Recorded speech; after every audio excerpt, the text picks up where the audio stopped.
5 నెలల కాంగ్రెస్ పాలనలో బీఆర్ఎస్ అధ్యక్షులు కేసీఆర్ ను తిట్టడం, దేవుళ్ల మీద ఒట్లు పెట్టడంతోనే సరిపోతుందని, ప్రజలకు ఇచ్చిన హామీలను నెరవేర్చడంలో విఫలం చెందిన కాంగ్రెస్ పార్టీకి ఎందుకు ఓటు వేయాలని మాజీ మంత్రి సబితా ఇంద్రారెడ్డి ప్రశ్నించారు. గత 10 సంవత్సరాలుగా ప్రజలకు మేలు చేసిన బీఆర్ఎస్ పార్టీకి ఓటు వేసి చేవెళ్ల పార్లమెంటు అభ్యర్థి కాసాని జ్ఞానేశ్వర్ ను అత్యధిక మెజారిటీతో గెలిపించాలని సబితా ఇంద్రారెడ్డి కార్యకర్తలకు విన్నవించారు.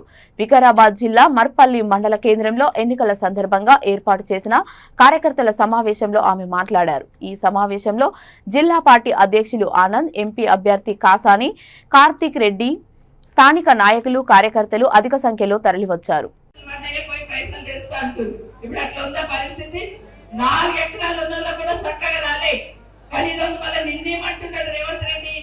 వచ్చే నెల 9వ తారీఖు వరకు నేను మొత్తం రైతు బంధు వేసేస్తా, కేసీఆర్ నువ్వు ముక్కు నేలకు రాస్తావా అంటారు. ఎవరు రాయను ముక్కు నేలకు?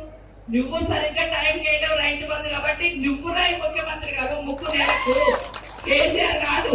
ఇన్ని రోజులు మా రైతులు ఎదురు చూస్తున్నట్టు చేసినావు కాబట్టి ముఖ్యమంత్రి గారు ముక్కు నేలకు రాయాలి, కానీ కేసీఆర్ ఎందుకు రాయాలి? ఇంకొక మాట ఆలోచించండి.